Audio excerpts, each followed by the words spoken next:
compartir con nosotros. Bienvenido, César.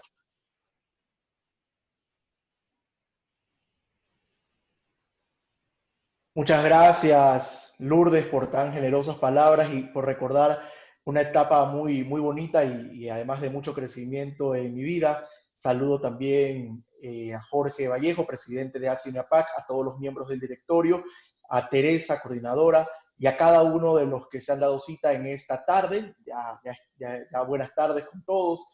Primero, bienvenidos a mi casa. Qué gusto que la tecnología por lo menos nos permita conocer la sala de muchos de nosotros y que hoy podamos conversar en estos espacios que sin duda alguna nos acercan, pero que también nos permiten aclarar dudas, generar espacios. Como bien indicó Lourdes, a mí me gusta mucho la política. Sin embargo, en esta ocasión no voy a hablar de política, no voy a hacer ningún juicio de valor político, no haré ningún comentario al respecto. Todo lo que diré será en razón de un análisis estrictamente jurídico de estos temas, porque lo son y son absolutamente técnicos.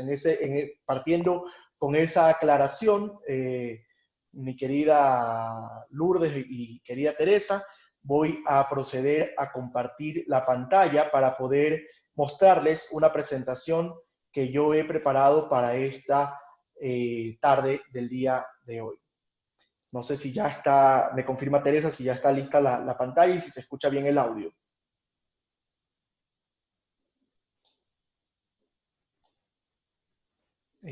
Tere.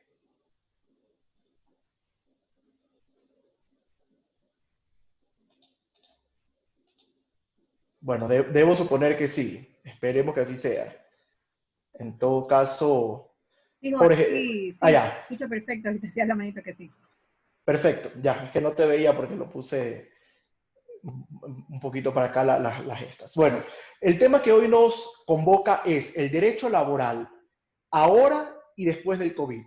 Alguien me decía, pero ¿por qué no le pusiste antes y después del COVID? No, porque ya lo que hoy estamos viviendo es un cambio importante, porque ya hoy, tanto a nivel legislativo como del ejecutivo, se han generado o se están generando normas jurídicas para atender hoy esta situación.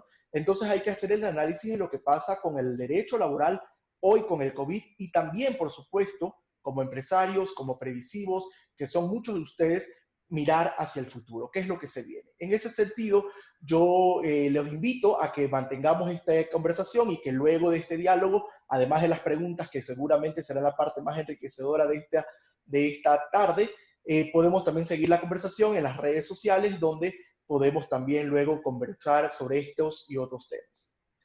Ahora, ¿cuáles son los temas para esta conversación de esta tarde? Hoy entro a la casa de cada uno de ustedes para hablarles de 6 temas muy puntuales que creo que son de interés, algunos un poco más polémicos que otros, algunos un poco más confusos que otros, y la idea justamente hoy es tratar de sacar el mayor provecho al tiempo, trataré de no ser muy largo en mi exposición, y de que por supuesto esta exposición nos permita aclarar esas dudas. Primero voy a hablar sobre la terminación de la relación laboral por caso fortuito o fuerza mayor, un tema que ha generado también mucha curiosidad.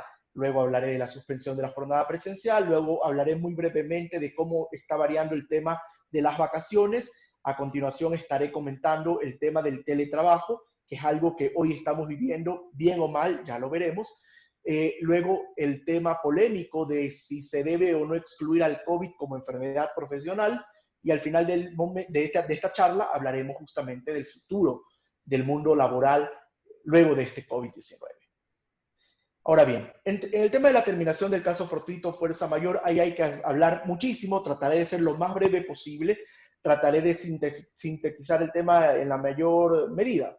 Ahora, ¿cuáles son las causales de terminación de la relación laboral? El artículo 169 del Código de Trabajo ha establecido 9 y yo adicionalmente le pongo una décima que no está en el mismo artículo, pero que sí está de manera clara en el resto del código, que es el tema del despido intempestivo. También está, por supuesto, las causas establecidas en el contrato por acuerdo de las partes, que conocemos muy mal como renuncia, pero en realidad es acuerdo de las partes. Y esto lo quiero aclarar porque muchas personas hoy tienen esa disyuntiva y dicen, bueno, no quiero acogerme al tema de terminación por caso fortuito y fuerza mayor, quiero hacerlo por renuncia. Entonces, la renuncia es solamente la carta. No, es el acuerdo de las partes. Debe haber una constancia de que de ambos lados hubo la voluntad de terminar la relación laboral, pero bueno, no es el tema que nos ocupa. Conclusión de la obra, muerte o incapacidad de la persona jurídica o muerte o incapacidad del trabajador. El caso fortuito, fuerza mayor, que ya lo vamos a analizar en amplitud y detalle. Luego viene el tema de los vistos buenos, el desahucio y bueno, el despido intempestivo, que es evidentemente otra forma de terminación del contrato laboral. Ahora bien, este artículo que ha generado tanta polémica y tanta confusión, este numeral, mejor dicho, del artículo 169, que es el numeral 6, que habla de la terminación de la relación laboral por caso fortuito o fuerza mayor, yo lo he querido poner tal cual como está en la ley, pero además lo he resaltado en ciertas frases que para mí es importante que ustedes las tengan muy claras. Primero, habla de contrato individual del trabajo. Y alguien me decía, bueno, pero entonces eso significa que no tengo que votar, no tengo que la palabra ni siquiera es despedir, no tengo que terminar la relación laboral de todos mis trabajadores. Puedo hacerlo de uno solo, de 3, de 4, de 5, por supuesto, porque es la relación laboral de carácter individual, no es una relación colectiva. Es decir, primera aclaración, no es verdad que para poder aplicar la causal de terminación por caso fortuito o fuerza mayor, tengo que cerrar el negocio o tengo que terminar la relación laboral al mismo tiempo con todos mis trabajadores. Eso es falso. Primera cosa que había que aclarar.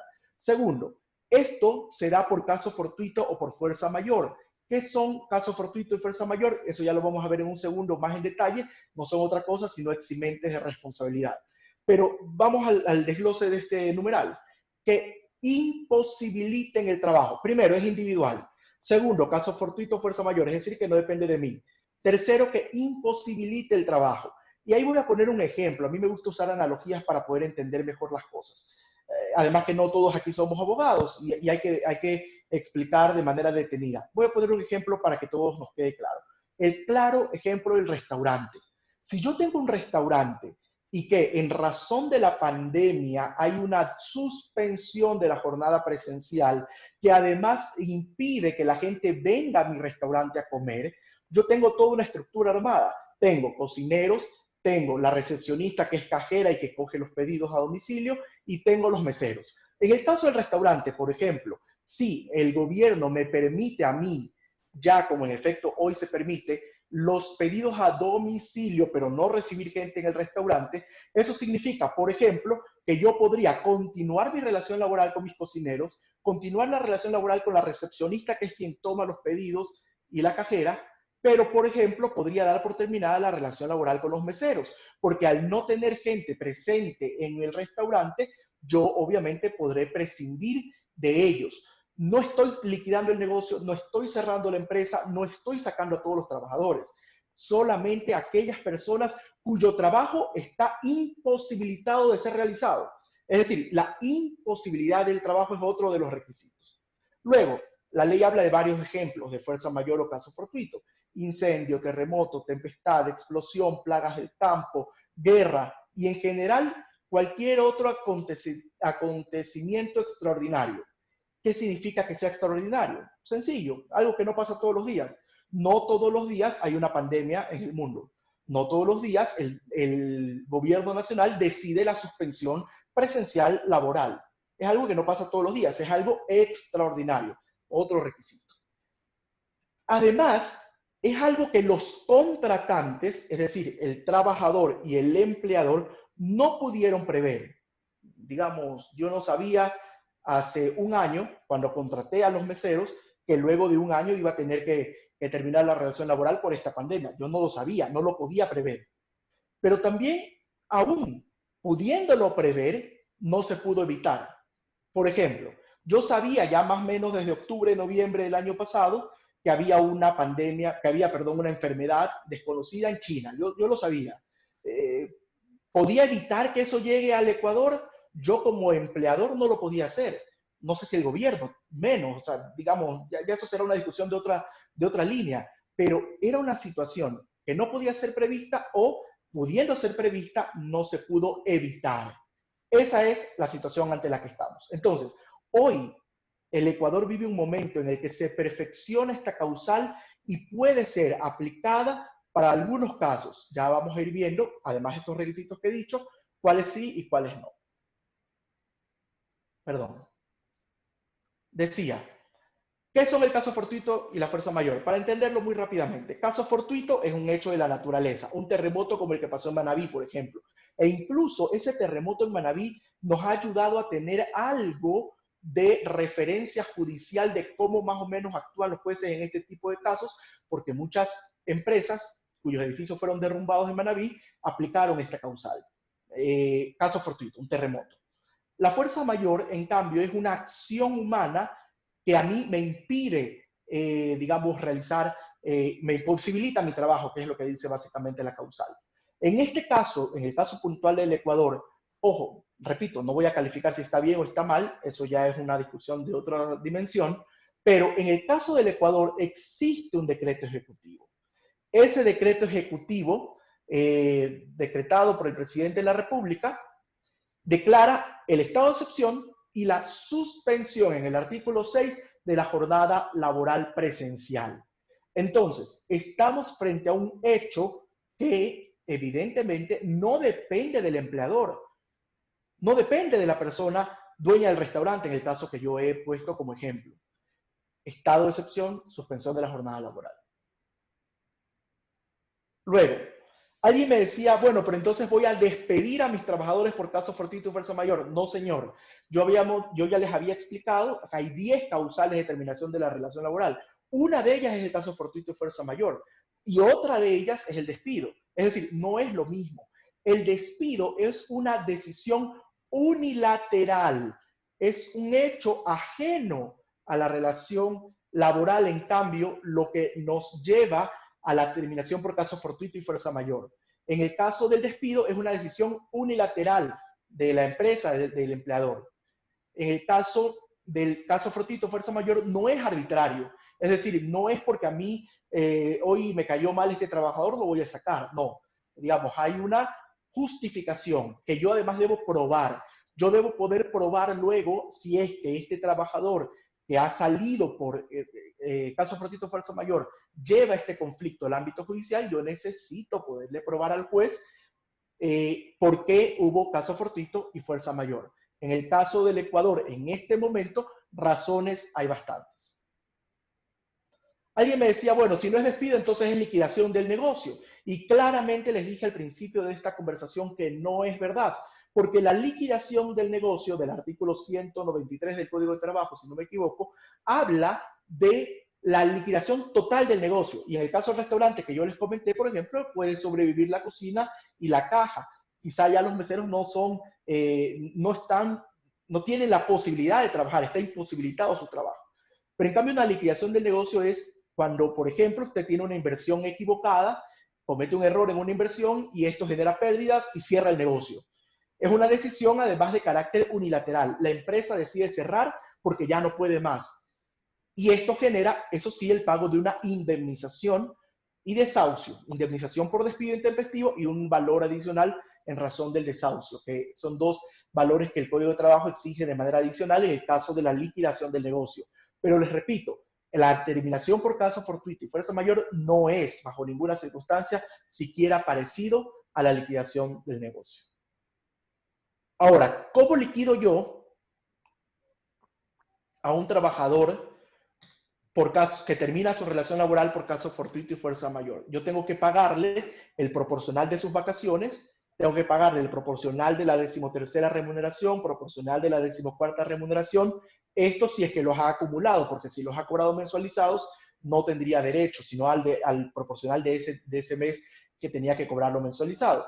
Y aclaro una cosa, cuando existe la terminación laboral por fuerza mayor o caso fortuito, que no es un despido, por lo tanto, no cabe indemnización alguna. No hay que indemnizar al trabajador, eso sí, liquidarlo con los valores que hemos mencionado anteriormente. Alguien me preguntaba también el otro día, oiga, abogado, pero esta situación aplica, vamos al mismo caso del restaurante, yo como restaurante transformo mi negocio no porque yo quise, sino porque las circunstancias me obligan y ya solo vendo a domicilio. Y tenía una mesera embarazada o en periodo de lactancia.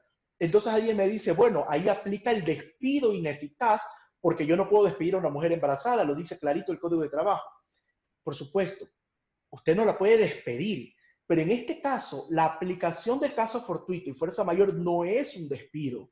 Usted está terminando la relación laboral no porque usted quiere, no es una relación unilateral y arbitraria del empleador. Es, repito, por un tema externo, que es ajeno a la relación laboral.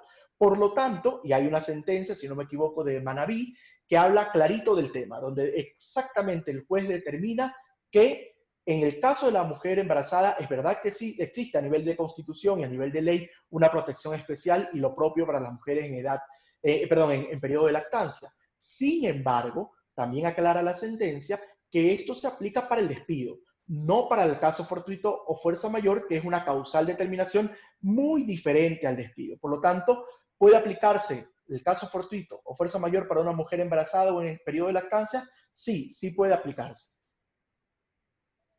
Ahora, la Asamblea Nacional, y yo lo comentaba el otro día con algunos de ustedes, está trabajando actualmente en una ley interpretativa para, valga la redundancia, interpretar este artículo 169, numeral 6. Esta ley interpretativa que está en trámite en la Asamblea, no me voy a detener mucho en ello porque no es ley todavía, es algo que podría ser ley en las próximas semanas, está tramitándose en la Comisión de los Trabajadores de la Asamblea Nacional, pretende un poco delimitar esta aplicación de este numeral. Si ustedes me preguntan, yo no lo considero del todo necesario. Sin embargo, vamos a ver de qué se trata esta interpretativa de la Asamblea Nacional.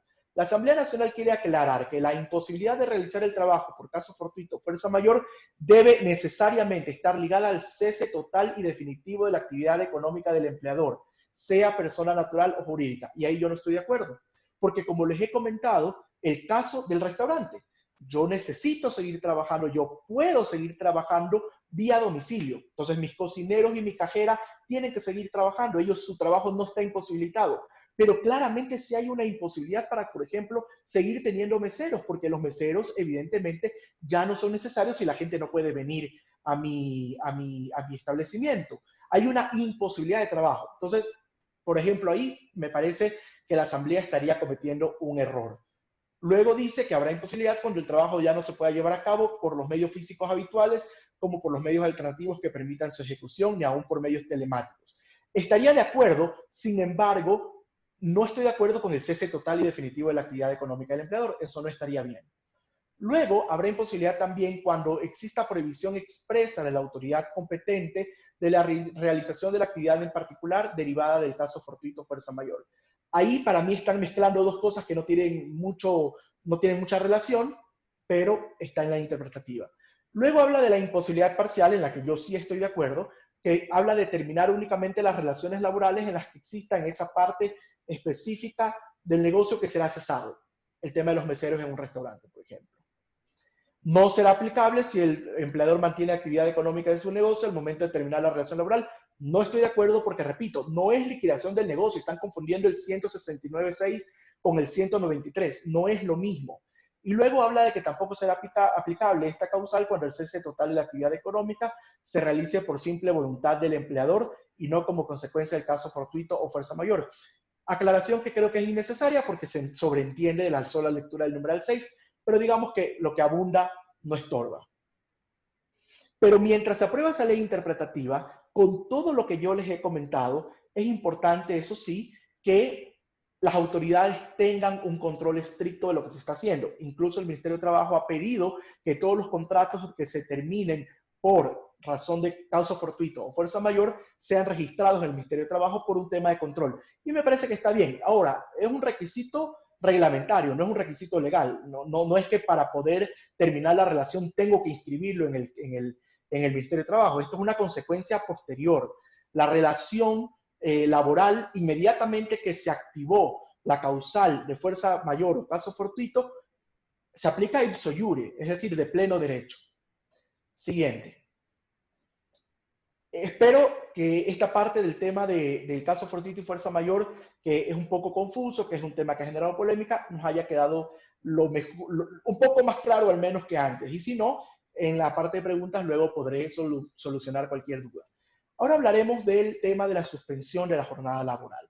De manera bastante sin detenerme mucho, la suspensión de la jornada laboral fue decretada en el Ecuador, como ustedes saben, que para todas aquellas actividades laborales que por su naturaleza son hoy imposibles de acogerse al teletrabajo o a la reducción de la jornada laboral, el empleador del sector privado podrá comunicar la suspensión emergente de la jornada laboral sin que esto implique la finalización de la relación laboral. Ojo, esto es importante aclararlo. Si hoy yo no me puedo acoger el teletrabajo, si hoy no puedo hacer actividades presenciales, porque hay actividades que sí se pueden seguir haciendo, las clínicas privadas, por ejemplo, los restaurantes, por ejemplo, en la modalidad a domicilio. Pero si mi tipo de trabajo no lo puedo hacer en ninguna de estas modalidades, ni presencial, ni por teletrabajo, aplico el tema de la suspensión de labores. Luego viene también el tema de aquellas personas que sí pueden trabajar, pero evidentemente, como se han reducido los clientes, los ingresos, etcétera, se puede aplicar la disminución de la jornada laboral, lo cual acarrea también la disminución de la remuneración. Esto se da en casos excepcionales, previo acuerdo entre el empleador y los trabajadores. Esto sí, hay que aclararlo por un periodo mayor, no mayor a 6 meses, renovable, eso sí, por 6 meses, la jornada de trabajo podrá ser disminuida. Mientras dure esta reducción, la persona empleadora deberá pagarle al trabajador como si estuviera trabajando igual las 8 horas en el IES, es decir, el proporcional del aporte patronal. De producirse despidos o las indemnizaciones y bonificaciones se tienen que calcular en razón de la última remuneración completa, de la última jornada completa que tuvo el trabajador, digamos, de la mejor remuneración última que tuvo. Y luego es importante aclarar que si alguien aplica esta disminución de la jornada laboral, que algunas empresas lo han hecho, si es que al final del año existen dividendos para repartir a los accionistas, estos no se pueden repartir sin antes cubrir el valor que yo le disminuía a los trabajadores. En las circunstancias actuales del Ecuador, lo veo muy difícil, muy difícil. Ahora bien, en el tema del pago de la remuneración, el Acuerdo Ministerial 80, que reforma al Acuerdo Ministerial 077, el ministro de Trabajo ha establecido una situación un poco diferente, y es que plantea la posibilidad de que por esta pandemia los sueldos de los meses durante los que dure la suspensión de la jornada laboral, de los meses durante los que esté presente, perdón, el estado de excepción, esos sueldos pueden ser a través de un acuerdo con el trabajador pagados a plazo, pagados de manera prorrateada. Es decir, en el caso actual sería marzo, abril, y parece que al menos, por lo menos, la primera quincena de mayo. Ese valor de esa remuneración yo podría negociar con el trabajador y decirle, hagamos un plan de pagos para poderte cancelar estos valores. Esto con la finalidad de precautelar la plaza de trabajo. Porque además, obviamente, en este caso al que me refiero es porque existe una posibilidad muy alta de que terminada la pandemia, terminada el estado de excepción, yo pueda retomar mis actividades. Y voy a necesitar al personal para hacerlo. Ahora bien, en el tema de la recuperación, no puedo hacer teletrabajo, no puedo hacer tema de jornada presencial, aplico la suspensión. Pero esta suspensión implica una recuperación que es obligatoria, que se tiene que aplicar una vez terminada la declaratoria de emergencia sanitaria. El empleador, es decir, el jefe, tendrá que determinar la forma y el horario de recuperación, que es de hasta 12 horas semanales y los días sábados hasta 8 horas diarias. El trabajador que no se acoja a este horario de recuperación no percibirá la correspondiente remuneración o, si ya la hubiera recibido, deberá devolverla. Eso en la recuperación de aquellas jornadas que han sido suspendidas. Ahora hablemos muy brevemente del tema de las vacaciones, porque también han habido cambios en ese aspecto. En el tema de las vacaciones, ustedes saben que es un periodo ininterrumpido de 15 días de descanso, incluidos los días no laborables, que son un derecho irrenunciable, que las vacaciones pueden acumularse. Si el trabajador fuere separado o salir del trabajo, tendrá que pagársele ese proporcional de las vacaciones. Eso todos lo tenemos claro del tema de vacaciones. Luego, hoy, con el mismo Acuerdo Ministerial 80 que modifica el Acuerdo Ministerial 077, el ministro de Trabajo ha establecido una regla que es importante mencionar. Dada la emergencia sanitaria que atraviesa el país, el empleador podrá fijar la fecha de inicio y fin del uso de periodo de vacaciones acumuladas a las que tuviere derecho el trabajador. Además, siempre que medie el consentimiento del trabajador, el empleador podrá permitir el goce de periodos de vacaciones anticipadas. Traducción. Existen dos tipos de vacaciones. Las vacaciones acumuladas, es decir, todo lo que yo vengo acumulando de vacaciones y que no las he usado, y vacaciones anticipadas. Yo todavía no tengo el derecho a estas vacaciones, pero en una proyección a lo que va a ser el próximo año, las puedo anticipar. En el primer caso, si yo tengo vacaciones acumuladas, la sola decisión del empleador puede mandarme de vacaciones. Hay empresas que lo están aplicando, hay otras que no. Y alguien me decía, es que no lo estoy aplicando porque igual me tocan las vacaciones, igual son días que cobra el sueldo el trabajador, así que igual al final del día no me interesa cogerme a esto. Ya depende de cada empresa. Pero hoy usted puede mandar de vacaciones a sus trabajadores cuando estos tienen vacaciones acumuladas. Y en el caso de los que no tienen acumuladas, tiene ahí sí que buscar un acuerdo con el trabajador para poderle anticipar sus vacaciones. Ahora bien, entrando en materia del tema del teletrabajo, primero hay que decir una cosa, y es que el teletrabajo nos cogió de sorpresa. Lo hemos tenido que aplicar mal, con errores, con un aprendizaje permanente. Todos los días aprendemos algo nuevo del tema del teletrabajo. Y además hay que decirlo, la legislación ecuatoriana a nivel de ley no ha previsto esta posibilidad. Sí a nivel de reglamentos, y hoy nos estamos de alguna manera rigiendo bajo una reglamentación interna del Ministerio de Trabajo, pero es importante que este teletrabajo se regule a nivel legislativo. En ese sentido, hay varias iniciativas ya en discusión en la Asamblea Nacional. Como les decía, el teletrabajo actualmente no está regulado por la ley, sino por disposiciones del Ministerio de Trabajo. Este teletrabajo, para mí, por lo menos debería tener 5 características a nivel de legislación. Primero, que los contratos de teletrabajo deben ser celebrados por escrito. Yo creo que eso es indispensable. Segundo, que se garanticen los mismos beneficios que tiene cualquier otro trabajador en general, porque al final del día igual está entregando su contingente profesional. Luego, que se establezcan jornadas de trabajo de 40 horas semanales con 2 días de descanso. Es decir, no importa que usted esté en su casa, igual tiene también, trabajando desde su casa, también tiene derecho a descansar, y eso ya lo vamos a ampliar un poco. Luego, es indispensable que las empresas adquieran y le entreguen al trabajador todas las herramientas que necesite para poder desempeñar sus labores desde la casa. Hardware, software, equipos, todo, para que la persona pueda desde su hogar trabajar sin ningún tipo de problema. Y otra cosa que considero importante que se regule del teletrabajo es que esto debe estar claramente registrado. Que el Ministerio de Trabajo lleve un registro de aquellas empresas que están llevando esta modalidad para un efecto de control posterior. Ahora bien, el teletrabajo ha puesto en relieve un tema muy importante, y es que muchas veces algunos empleadores, aprovechando que el trabajador está en su casa, y respetan la jornada laboral. Si la jornada es de 8 de la mañana a 5 de la tarde, hay muchos empleadores que, aún cuando este tema puede esperar para la jornada siguiente, no hablo de emergencias, sino temas ordinarios, siguen pidiéndole cosas a los trabajadores en un horario posterior a la jornada laboral.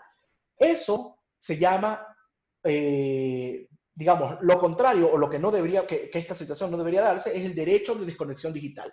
Es decir, la limitación del uso de la tecnología de información, mensajería, correos electrónicos, etcétera, para garantizarle al trabajador el descanso y las vacaciones. El teletrabajo nos pone este desafío, que se respete la jornada laboral, que en esa jornada laboral hagamos todo lo que tenemos que hacer, y que terminada la jornada laboral el trabajador tenga derecho a desconectarse de la oficina, apagar la computadora, desconectar el correo electrónico y descansar. Europa en ese sentido ya ha ido avanzando. España, por ejemplo, a través de la Ley Orgánica de Protección de Datos de Carácter Personal y Garantía de los Derechos Digitales, expedida en España en diciembre del año 2018 y que entró en vigencia ya para todo el año 2019, prevé este derecho de desconexión digital. Y no es otra cosa que los trabajadores y los empleados públicos tienen derecho a la desconexión digital a fin de garantizar, fuera del tiempo de trabajo legal o convencionalmente establecido, el respeto de su tiempo de descanso, permisos y vacaciones, así como de su intimidad personal y familiar. Esto es un tema de amplia discusión. Entiendo que en la Asamblea hay algún intento de también regularlo. Esperemos que lo hagan bien. Por ejemplo, en España las empresas están obligadas a elaborar políticas internas que definan cómo se va a llevar a cabo el derecho de la desconexión digital, e incluso se habla de una sanción de 6.000 euros para quien incumpla esta disposición. No digo que estoy de acuerdo con esa sanción, pero sí es un tema que hay que legislar en su momento, el tema de la desconexión digital. Ahora bien, otro tema que ha generado preocupación y polémica en estas últimas semanas es el asunto relacionado con el COVID como enfermedad profesional. Esta resolución del Ministerio de Trabajo que ha generado polémica, yo creo que es una resolución que hay que analizar con mucho detenimiento. ¿Por qué? Porque esta resolución impide básicamente cualquier reclamación si un trabajador se contagia cuando se reintegra a la jornada laboral o si se infecta actualmente en aquellas actividades que han sido consideradas vitales y que no se han suspendido. Es decir, este acuerdo ministerial, que además fue ampliado, no es que ha sido derogado, fue ampliado. Lo que ustedes ven en pantalla, se le añadió un párrafo más donde dice que está bien, sí se puede determinar como enfermedad profesional siempre y cuando exista evidencia científica de que así sea la relación. Sí, mejoró un poco el tema, pero yo creo que hay que ir hacia un punto medio. Es decir, no todo puede ser considerado enfermedad laboral, pero tampoco se lo puede excluir totalmente. Es decir, si yo, por ejemplo, César Coronel, estoy trabajando en una jornada de teletrabajo, pero en mi jornada de teletrabajo, a las 10 de la mañana decido irme al supermercado y haciendo la fila en el supermercado, me contagio de COVID-19, ¿habría una enfermedad profesional? No, señor, porque usted se contagió en otra actividad que no estaba vinculada por su trabajo. Usted tenía que estar a las 10 de la mañana sentado frente a su computadora haciendo teletrabajo, pues. Pero en cambio es diferente médicos, periodistas, miembros de la fuerza pública que hoy están en el frente de batalla y que sí están directamente trabajando con personas que pueden estar contagiadas. Ahí sí, evidentemente, habría una posibilidad de que se estudie este caso como un caso de contagio con implicación de responsabilidad por enfermedad profesional. Hay que buscar un punto medio. ¿Cuál es el punto medio? Y es que hay que regular la aplicación como enfermedad para los casos específicos, como les he dicho, donde claramente hay una relación entre contagio y la actividad. ¿Qué ha dicho la OIT, que es la Organización Internacional del Trabajo al respecto? La OIT, a diferencia de lo que ha establecido el gobierno del Ecuador, sí ha determinado al COVID como enfermedad profesional, e incluso habla de la indemnización para las personas contagiadas o de indemnización post-mortem para las personas que contagiadas han muerto. Para sus familiares, pues obviamente la indemnización. Eso es lo que dice la OIT, pero yo me voy por un tema de regularlo en un punto medio. No todo es enfermedad profesional, pero tampoco excluirlo totalmente.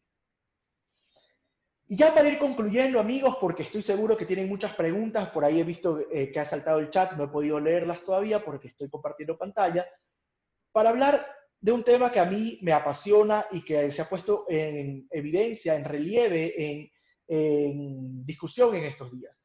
¿Cómo va a ser el trabajo a partir de ahora? ¿Cuál es el futuro del el futuro del trabajo en el mundo? Y yo decía, mire, el otro día tenía una entrevista donde le decía al periodista, no sé si usted leyó, y seguramente algunos de ustedes lo han leído, el libro de Andrés Oppenheimer, Sálvese quien pueda, este libro que hablaba de un futuro casi supersónico, de algo que se veía venir, hablaba ahí del teletrabajo, hablaba de una serie de cosas que yo decía, cuando leía el libro, decía, bueno, esto vendrá en unos 20, 30 años, ¿cuándo vendrá esto que el libro estaba de alguna manera anunciando? Bueno, ese mundo de Oppenheimer, de Sálvese quien pueda, ya llegó y no podemos escaparnos de eso, es una realidad que ya estamos viviendo. ¿Y cómo va a ser el trabajo a partir de ahora? Y ya lo está haciendo y lo seguirá haciendo a partir de ahora. Primero, prioridad en el teletrabajo, eso es clarísimo. Por eso el teletrabajo debe ser regulado, debe ser claramente establecido, debe dársele una reglamentación que nos permita a nivel legal tener las reglas claras del teletrabajo. El teletrabajo es digamos, la norma, yo creo, la prioridad, perdón, que debe dársele sobre todo a aquellas personas que tienen alguna discapacidad, aquellas personas que tienen hijos menores de edad o que tienen a su cuidado adultos mayores o personas con discapacidad. Yo creo que por lo menos a este grupo de personas debe darles el Estado y las empresas, los empresarios, prioridad al teletrabajo, adaptarnos a esa modalidad. Luego, ya hablamos largo también del tema del derecho de desconexión, es un tema que yo creo que se va a poner en discusión y aún cuando más se siga perfeccionando el teletrabajo, más aún la gente va a querer también un derecho o tener una posibilidad de descansar luego de la jornada laboral. Y esto de aquí, de la reducción de los costos, es algo que ustedes lo conocen muy bien. Sin duda alguna, el tema del derecho a futuro va a implicar, por ejemplo, la reducción de ciertos costos. No solamente porque usted va a tener menos trabajadores o porque va a tener a muchos de ellos en teletrabajo, sino también porque incluso las modalidades de hacer negocios. Oiga, yo hablaba el otro día, hasta la forma de hacer campañas políticas va a cambiar a partir de ahora con lo del COVID-19. Entonces, va a haber una clara reducción de costos en las empresas en algunos aspectos, pero al mismo tiempo, esas mismas empresas que están reduciendo costos tendrán que invertir, gastar un poquito más ¿en qué? En tecnología y en seguridad en la información. Tecnología, computadoras para el teletrabajo, una mejor ancho de banda de internet, qué sé yo, pero también en seguridad de la información. En el momento en que yo me llevo una laptop o una computadora del trabajo a mi casa, y normalmente me conecto a través de una red doméstica muy sencilla de internet, estoy poniendo en riesgo la información de la empresa, por supuesto, bases de datos, secretos profesionales, know-how. Es decir, las empresas tendrán que invertir mucho también en la seguridad de la información. Y otro tema importante es poner sobre la mesa de discusión la importancia, la necesidad, y hoy, más que todo, lo hemos evidenciado, de las plataformas virtuales. Uber Eats, Globo, Uber como tal, Rappi, y bueno, puedo mencionar algunas de ellas, que hoy nos permiten que por esa puerta de la casa, de la entrada de nuestra casa, nos lleguen los alimentos listos o por preparar. Es decir, es una discusión que estaba pendiente y que se debe poner en relieve. Permitir a estas plataformas virtuales trabajar de manera formal y, por supuesto, sin ponerles obstáculos, permitir que las personas gocen de estos servicios de manera sostenida. Eso sí, creo que nos ha quedado claro a todos, queridas amigas, queridos amigos, es que el mundo no volverá a ser igual. El mundo ya cambió y el mundo nos exige también cambios a nosotros como empresarios, como trabajadores, como funcionarios públicos, también para los políticos, los legisladores. La legislación debe ir acorde también a los nuevos tiempos. Los invito a seguir manteniendo esta discusión a través de las redes sociales y les agradezco mucho por haberme escuchado en esta oportunidad y estoy encantado de responder cualquier interrogante. Gracias a ACE y UNAPAC por esta oportunidad. Gracias, César. Procedo a leerte las preguntas que me han hecho. ¿Se puede aplicar caso fortuito o fuerza mayor para empleadas domésticas? Esa es una pregunta realmente compleja. ¿Por qué? Porque acuérdense que uno de los requisitos que habla el numeral 6 del artículo 169 es la imposibilidad del trabajo. La imposibilidad del trabajo. Ahora bien, por lo menos hoy, si usted me pregunta, hoy para mí sí aplicaría. ¿Por qué? Porque en el momento en que está suspendida la jornada presencial, en el momento en que el transporte público está absolutamente limitado, en el momento en que incluso existe un riesgo de que la empleada doméstica al entrar en contacto con mis familiares pueda también contagiarlos porque viene del transporte público, porque viene de la calle, esto constituiría una imposibilidad de realizar el trabajo. Si usted me pregunta hoy, yo creo que sí. Yo creo que sí se podría aplicar. Ahora, más adelante, cuando el transporte público se habilite, cuando la jornada presencial de trabajo se habilite también de manera parcial, para mí sí no habría cómo aplicarlo. Pero en este momento sí, porque hay una imposibilidad de trabajar. Y eso es, digamos, lo que tenemos que tener claro. ¿Cómo yo aplico el caso fortuito fuerza mayor? Cuando hay caso fortuito fuerza mayor, cuando hay imposibilidad de trabajar y cuando debo tener claro, lo puedo aplicar de manera individual. Los aportes, cuando la empresa se acoge a la disminución de la jornada laboral y por ende del sueldo, ¿es sobre el valor original o sobre el sueldo reducido? ¿En el IES deben de modificar el sueldo? No, como bien aclaré, si yo reduzco la jornada laboral y reduzco por lo tanto la remuneración, En el IES yo sigo aportando como si estuviera esta persona trabajando las 8 horas. La ley me obliga a hacerlo así y eso está clarito en el Código de Trabajo, más allá de que hay un acuerdo ministerial que luego lo amplía. Pero sí, yo aplico la jornada reducida, por lo tanto, remuneración reducida, estoy obligado a pagar en el IES como si estuviera trabajando la persona la jornada completa. Perfecto. ¿Cómo se registra el pago por partes de un acuerdo entre las partes o de una terminación laboral si no se puede pagar en ese momento? Excelente pregunta, y ahí hay empleadores que se la han ingeniado de diferentes formas.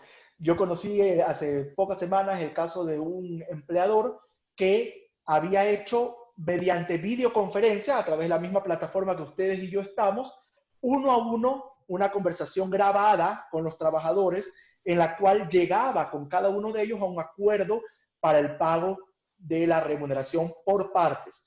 Y entonces, obviamente, con ese video queda un registro de tal manera que si mañana el ministerio le pregunta, oiga, ¿y por qué no le pagó el 30 de este mes la totalidad del sueldo? Bueno, porque el acuerdo ministerial 80, que modifica el 77, me posibilita hacerlo en partes y yo he llegado a un acuerdo con el trabajador y ese acuerdo está demostrado con este video. Hay gente que lo ha hecho a través de correo electrónico, porque obviamente hasta hace 3, 4 días las notarías además estaban cerradas, no había otra forma de hacerlo. Pero bueno, ya toca un poco buscar los mecanismos. Sin embargo, sí es importante que exista un registro claro, demostrable de ese acuerdo de la voluntad de las dos partes. ¿Qué opinión le merece el tema de las empleadas domésticas suspensión? Caso fortuito, despido, creo que es más o menos lo que respondiste hace un rato. Sí, y yo quiero dejarles algo claro, amigos, y eso lo repito y no me cansaré de repetirlo.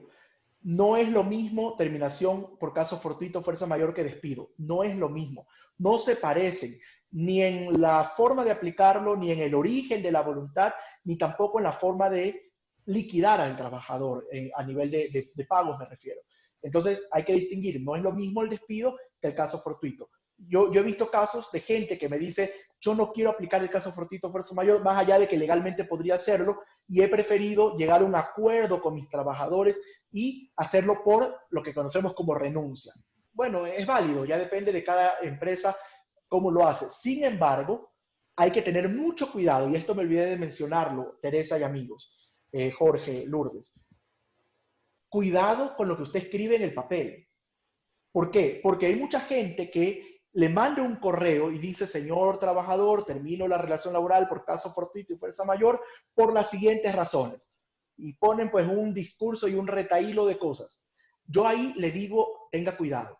Tenga cuidado porque si usted sabe que no está cometiendo una injusticia, usted sabe que la ley lo ampara, usted sabe que hay una clara imposibilidad de trabajo derivada de fuerza mayor y caso fortuito, más allá de que hoy el ministerio sí exige un registro posterior donde explique brevemente las razones. Si yo tengo el caso del restaurante, explicar, tengo un restaurante, no necesito la modalidad presencial, no la puedo hacer porque hoy está imposibilitado, por lo tanto voy a prescindir solo de los meseros. Tengo que explicarlo en el registro, pero cuidado con lo que ponemos en el correo o en la notificación al trabajador. ¿Por qué? Porque si esto llega a tener una derivación luego en el ámbito judicial, yo debo estar en la capacidad de probar todo lo que puse pues, en ese documento. Sin embargo, cuando existe una carta sencilla, muy amplia, donde con justicia y con la ley en la mano se explica las razones de la terminación laboral, si esto llega al ámbito judicial, yo tengo primera prueba, oiga, y esto no tengo que ser adivino, la primera prueba que voy a tener que presentar es copia simple, más allá de que es conocido por todos, no debería, del decreto ejecutivo donde el presidente de la República suspende la jornada presencial. Primera cosa. Luego, la resolución del COE, en el caso del restaurante que estoy diciendo, por ejemplo, donde dice que los restaurantes podrán funcionar solo mediante modalidad a domicilio. Es decir, todo lo que yo diga en este interín debo poder probarlo. Así que mientras menos diga, es mejor. Alguien hace referencia a lo que hablaste, en disminución de jornada, el IES patronal se liquida con el valor completo. ¿Qué pasa con el IES personal? ¿El 9.45% va sobre la remuneración reducida o se comporta igual que el IES patronal? Excelente pregunta y le cuento algo. La ley no lo prevé. La ley dice clarito, tiene que pagar completo el empleador, pero no dice la parte del trabajador. Ahora, si usted a mí me pregunta, en la práctica, pasando a los hechos, yo creería que el trabajador también debería pagarlo completo, porque no creo que el IES me vaya a recibir un pago, digamos, como decimos vulgarmente, un pago mocho, pues digamos, tengo que pagarlo completo. Si usted me pregunta, la ley no lo regula, pero para mí, por lógica y sentido común, debería ser el pago completo igual también de la proporción del trabajador. Si los colaboradores, perdón, al tener puestos de trabajo de colaboradores que se acogieron a la suspensión laboral, sin embargo, al retornar a sus funciones no es factible hacer que recuperen en horas porque su función o cargo no lo permite. Por ejemplo, el mensajero. ¿Es posible declararle en el IES los días no laborados? No, no, porque en este caso la única posibilidad de descontarle los días a nivel económico que no trabajó o pedirle que devuelva el dinero que recibió es cuando el trabajador se niega a recuperar. Es decir, me dicen, señor coronel, usted el sábado va a trabajar 8 horas para recuperar el tema de la suspensión de la jornada durante la pandemia. Y yo le digo, no señor, yo no voy a venir. Ah, bueno, si no quiere venir, póngamelo aquí, que usted no va a venir, pero automáticamente me devuelve el valor que yo le pagué por esos días y que no que los quiere recuperar y que tampoco los trabajó. Pero en cambio, si la imposibilidad no depende del trabajador, no hay forma ni de reportarlo al IES, ni de quitarle esa plata, ni de pedir que la devuelva. Lamentablemente, podría sonar injusto para algunos empleadores, pero la ley solo ha previsto el tema de cuando el trabajador se niega a recuperar. Si los colaboradores se dirigen a sus trabajos en transporte público y se contagian, ¿se considera como riesgo laboral? Excelente pregunta y como yo decía, hay que buscar un punto medio. Hay que buscar un punto medio, ¿por qué? Porque el contagio hoy es comunitario. Es decir, es verdad que yo tuve que tomar un transporte público para llegar a mi trabajo. Ya obviamente las autoridades, tanto el IES a nivel administrativo como judiciales, los jueces de trabajo, si es que esto llega a un conflicto de carácter judicial, tendrán que determinarlo de manera muy específica. No soy juez, pero si usted me pregunta, yo creo que ese caso particular sería muy delicado. ¿Por qué? Porque a pesar de que está en camino al lugar de trabajo y casi siempre por regla general hemos ligado esto con un tema de enfermedad profesional, en el caso del COVID, cuando ya existe un contagio comunitario, ahí el tema se complica un poquito, ¿no? Pero, por ejemplo, otra cosa es, si yo soy médico de una clínica privada y en mi jornada laboral me toca atender a un paciente por COVID, además mi empleador no me dio las herramientas necesarias para protegerme, no tengo mascarilla, no tengo guantes, no tengo zapatón, bata, etcétera, obviamente ahí sí hay una responsabilidad del empleador. Bien, creo que esta ya la respondiste, pero igual la hago. ¿Se puede aplicar caso fortuito para empleadores que son profesionales en libre ejercicio? Excelente pregunta. Y es el caso de nosotros los abogados. Por ejemplo, yo abogado tengo, qué sé yo, una secretaria, un asistente que me ayudan en la oficina. ¿Podría aplicar el caso fortuito o fuerza mayor? Por regla general, yo le diría que sí, si es que logra demostrar que ese caso fortuito o fuerza mayor le ha imposibilitado a usted el trabajo. Sin embargo, depende de cada caso en particular. En el caso de los abogados, más allá de que hay una suspensión casi total de la relación, de la función judicial, igual hay algunas materias como las flagrancias, como temas de garantías jurisdiccionales que se han seguido dando. Por lo tanto, no hay una imposibilidad total de trabajar en el caso de los abogados. Puede haber otra profesión que sí. Hace poco podríamos hablar de los arquitectos y los ingenieros civiles, pero por ejemplo, ya hay protocolos en varias ciudades donde los ingenieros y arquitectos van a poder trabajar en el ámbito de la construcción. Entonces, depende de cada caso. Y esto es algo que hay que decirlo, amigos. El tema del caso fortuito y la fuerza mayor no tiene reglas generales aplicables, copy-paste o de manera totalmente igual para todos los casos. No. Cada caso debe ser revisado de manera particular, cada caso debe ser estudiado para el tema específico que está sucediendo. Caso fortuito, fuerza mayor, imposibilidad de trabajar, que por un hecho que pudiendo ser previsto no pudo ser evitado, etc. La posibilidad de licencia sin sueldo, ¿hay que registrarla? Licencia sin sueldo. A ver, no existe la figura de licencia sin sueldo como tal de manera amplia. Hay ciertos casos, por ejemplo, para una beca de una persona que estudia en cierta cantidad de tiempo determinada. Hay ciertos casos que el Código de Trabajo establecido, pero no es algo que yo puedo pedir de manera amplia. Quizá la persona que nos consulta se está confundiendo con el tema de la suspensión de la jornada laboral. Y ahí, ¿cuál era la pregunta, Tere? Perdón, repíteme que Hay que registrarla. Sí, todo esto tiene que ser registrado ante el sistema web del Ministerio de Trabajo. Sí. Ya. Los captures de chat con el trabajador pueden ser suficiente prueba de acuerdo. Si yo fuera el abogado de su trabajador, le diría que no. Le diría que no, ¿por qué? Porque los chats de WhatsApp pueden ser claramente modificados, hackeados, manipulados. No, para mí no constituye prueba plena, salvo que lo hubiera desmaterializado en una notaría. Ahí sí.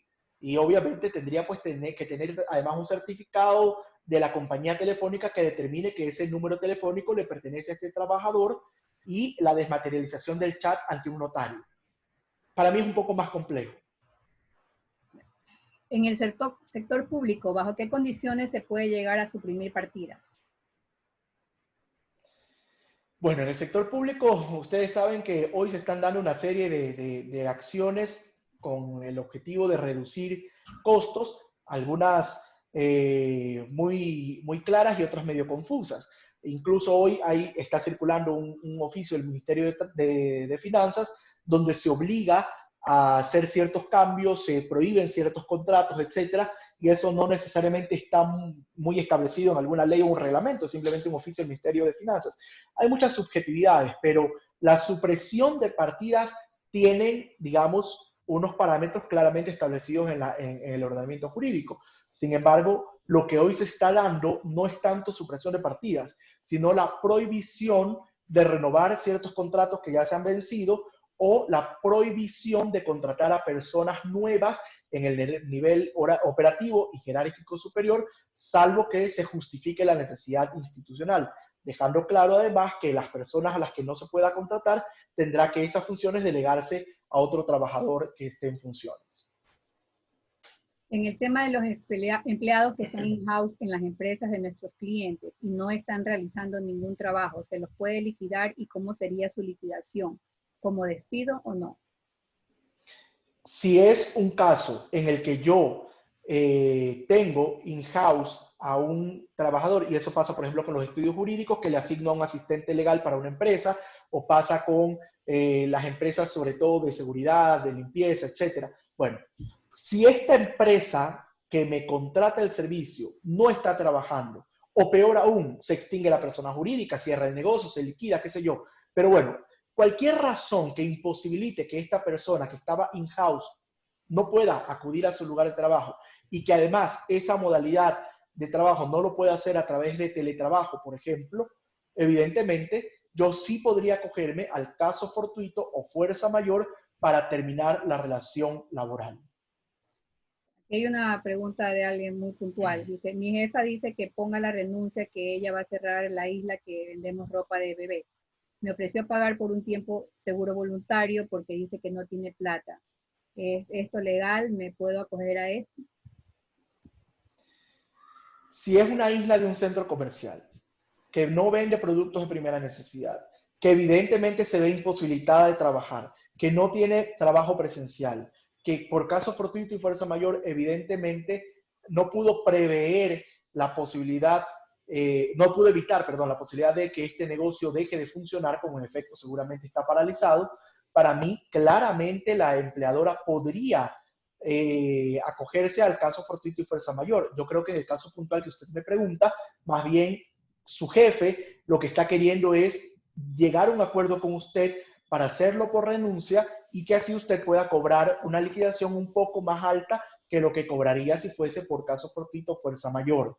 Eso hay que decirlo. Ahora, cuidado, y esto se presta para abusos. Es decir, si no hay imposibilidad de trabajar, si la fuerza mayor y caso fortuito no afectan esta actividad, si yo sí pude evitar esta situación, evidentemente no podría aplicar. Y cuidado con los abusos. Por eso decía yo, las autoridades deben estar atentas, más allá de que los empleadores también deben sentirse seguros de poder aplicar esta causal cuando efectivamente la justicia y la ley los amparan. Una institución bancaria unilateralmente decidió pagarle $100 cuando su sueldo mensual era de 530 a varias personas con carnet del CONADI, mientras estén suspendidas las actividades presenciales. ¿Puede esto acogerse al artículo 80 unilateralmente sin tener la aceptación del trabajador? ¿Cuándo el banco debería pagar la diferencia para evitar una demanda por despido intempestivo? Bueno, ahí ese tema sí es un poquito más grave, ¿no? Primero porque la mayoría de las instituciones del sector financiero, de manera parcial, pero sí están trabajando, primero. Segundo, el tema de pagarle prorrateado el sueldo es algo que debe nacer de un acuerdo de las partes, no impuesto, no puede ser de manera unilateral por parte del empleador. Por lo tanto, en este caso, sí podría la persona primero interponer una acción de carácter administrativo ante el Ministerio de Trabajo para que el Ministerio de Trabajo pueda evaluar a profundidad las acciones de este empleador, porque sí podría estarse dando claramente una ilegalidad. Otra pregunta. Suponiendo que se le haya pagado al empleado por 2 meses sin que asista a trabajar, ¿eso se puede descontar en la liquidación? A ver, primero habría que tener en claro una cosa. La ley me obliga a recuperar. Si yo no quiero recuperar, estoy obligado a devolver la plata. Pero si durante 2 meses yo no pude trabajar por la suspensión de la jornada y decide mi empleador despedirme o liquidarme, no hay razón alguna para no pagarle los 2 sueldos de los 2 meses. Más allá, repito, de que no los haya trabajado por esta imposibilidad, pero este empleador tenía la posibilidad de exigirle a este trabajador la recuperación. Pero si el mismo empleador está renunciando a que su trabajador recupere, mal podría ser en cobrarle ese valor en la liquidación. Dame un segundo. César, si el trabajador decidió no ir a laborar por precautelar su familia y renuncia a su sueldo, 1, debe expresarlo por escrito. 2, ¿durante qué tiempo puedo aceptar esa figura? Tomando en consideración que no se aplica la licencia sin sueldo. Si un trabajador decide no ir a la oficina por evitar contagiarse y el empleador lo acepta así, puede darse. Y el acuerdo ministerial 77, modificado por el 80, lo permite. Sin embargo, hay que dejar claro una cosa. Primero, que esto no significa la terminación de la relación laboral, pero segundo, y lo más importante, debe haber un acuerdo expreso, demostrable de la parte empleadora y trabajadora. Ya, que ahí me decía que reformule la pregunta. En nuestra empresa nos acogimos a la reducción de jornada y por ende reducción de sueldo. En cuanto al IES, se registró la variación como días no laborables y se hizo cambios en el sueldo de los colaboradores en el IES. ¿Es correcto hacer la modificación del sueldo en el IES con la observación de la reducción como días no laborados? No, porque como les digo, el aporte al IES debe seguirse haciendo por las 8 horas, aun cuando el trabajador esté trabajando 6, por ejemplo. Entonces, ahí sí habría que corregir ese error, porque la suspensión de la reducción de la jornada implica una reducción del salario, sí, pero entre las partes, ante el IES, el salario sigue siendo el mismo y el aporte patronal sigue siendo el mismo. Yo como empleador debo pagar el expreso si no lo tenía como beneficio. Si el empleado no puede llegar al trabajo a tiempo, ¿podemos cambiar su hora de entrada? Bueno, ahí entiendo que los COE cantonales están estableciendo, no sé si en el caso de Quito, pero creo que Guayaquil sí, han establecido algunas normas de que cuando ya vuelva la jornada presencial, muchas empresas tendrán que cubrir el valor del traslado de sus trabajadores tomando las medidas de bioseguridad necesarias. Eso obviamente es un tema que ya escapa del ámbito laboral y más bien es una decisión de carácter de la emergencia sanitaria. Evidentemente, si una empresa no tenía este servicio y el COE cantonal o el COE nacional lo está obligando, tendrá que contratarlo. Le dice, pero poniendo renuncia no se puede gozar del beneficio del desempleo, refiriéndote al punto anterior que estaba. Por supuesto, si usted presenta su renuncia, no puede acogerse al beneficio que el IES le otorga por este seguro de desempleo. No sé si la figura se llama así en el Ecuador, pero es muy similar. Ya. ¿El pago del IES, tanto para reducción laboral y suspensión laboral, se la realiza normalmente? Sí, señor. Ya. ¿Existen convenios de pago en el IES para las pequeñas empresas que subsisten de las ventas diarias? Perdón, perdón. ¿Existen convenios de pago en el IES para las pequeñas empresas que subsisten de las ventas diarias? A ver, ahí estamos hablando entonces de una mora patronal, es decir, cuando usted no tiene cómo pagarle al IES. Ahí hay que tener dos cosas claras. Una cosa es no tener plata para pagarle al IES, pero otra cosa, y esa sí es incluso un delito, si usted le quita al trabajador el valor de su contribución y no la deposita al IES. Es decir, hay dos escenarios posibles. Ahora, digamos que es el caso de buena fe, no tengo realmente plata para pagarle al IES. ¿Puedo llegar a un acuerdo de pago? Sí, eso es un tema de carácter administrativo, que ya depende de los señores de cobranzas del Instituto Ecuatoriano de Seguridad Social. Ellos normalmente en ciertas condiciones, bajo ciertos parámetros, permiten los convenios de pago. Sin embargo, es importante tener en claro que debemos procurar desde las empresas, en la medida de lo posible, estar al día. ¿Para qué? Para que en una situación como la que hoy vivimos, nuestros trabajadores por lo menos tengan la posibilidad de acudir al IES a atenderse en caso de presentarse síntomas. Perfecto. Esa era la última pregunta y a continuación de eso, realmente son las felicitaciones por parte de los asistentes en cuanto a tu exposición. Ay, muchas gracias. Qué pena que no he podido leerlas todas, todos los mensajes no los he leído, pero les agradezco muchísimo por sus generosos comentarios y siempre a sus órdenes. A ver, Ya saben que además de ser miembro de ACE, siempre me siento como en casa cuando estoy con ustedes. Además que estoy en mi casa, digamos. Hay una última pregunta, si lo alcanzas a responder. Encantado. ¿Qué reformas laborales estructurales urgen en el país considerando COVID, crisis económica y crisis social? Para mí elemental, y ahí sí me meto un poquito en la parte política. Dejar de pensar las reformas laborales en función de quienes hoy tienen un empleo. Hoy, quienes tienen un empleo son realmente afortunados. Quienes tenemos la posibilidad de conservar un trabajo hoy somos afortunados. Y no porque los empleadores sean malos o porque las empresas no nos quieran contratar, sino por las condiciones económicas que ya veníamos arrastrando desde el año pasado, que hoy se han empeorado con el COVID-19. La legislación a nivel laboral, que además tiene más de 80, 90 años de vigencia y que debe ser modernizada, debe pensarse en razón, sobre todo, de los 5 millones de ecuatorianos que hoy no tienen trabajo. En razón de ello se debe legislar. Y que esa cifra seguramente ha aumentado. La Cámara de Comercio de Quito hablaba de 90.000 personas más solo en estos 2 meses que habrían perdido el empleo. Esto en relación al tema de afiliación al IES. Entonces, y estoy seguro que la cifra puede ser mucho mayor si hablamos de la informalidad también. Yo conozco mucha gente que nunca estuvo afiliada, que trabajaba de manera esporádica en islas de centros comerciales, por ejemplo, y que ya hoy no están trabajando y no lo van a hacer más seguramente por mucho tiempo. Entonces hay que legislar. Si tú me preguntas, Teresa, hay que legislar en razón de estas personas que hoy no tienen trabajo.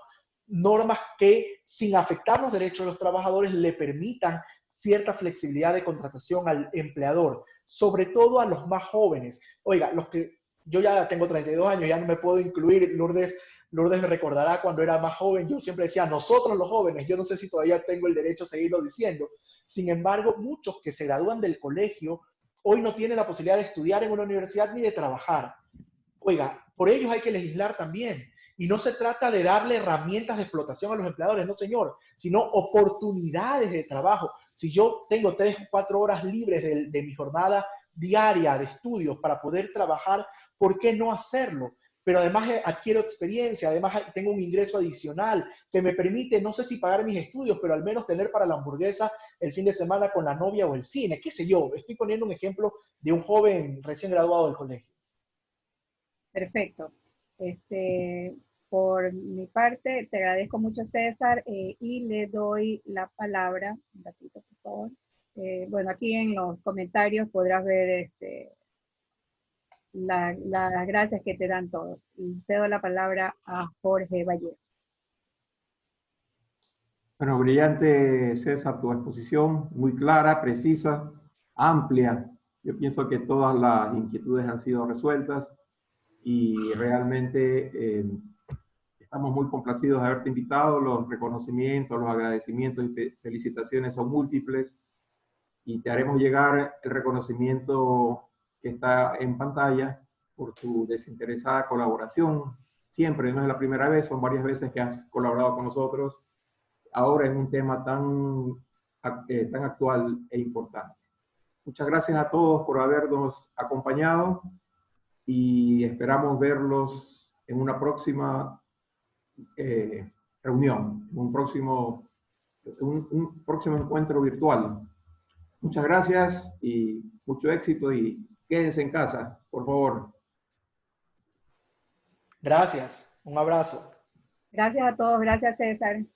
Tere, te voy a pasar la presentación para que la envíes a las personas que lo requieran, ¿listo? Excelente, excelente. En este instante, ya. Gracias. Muchas gracias. Hasta luego.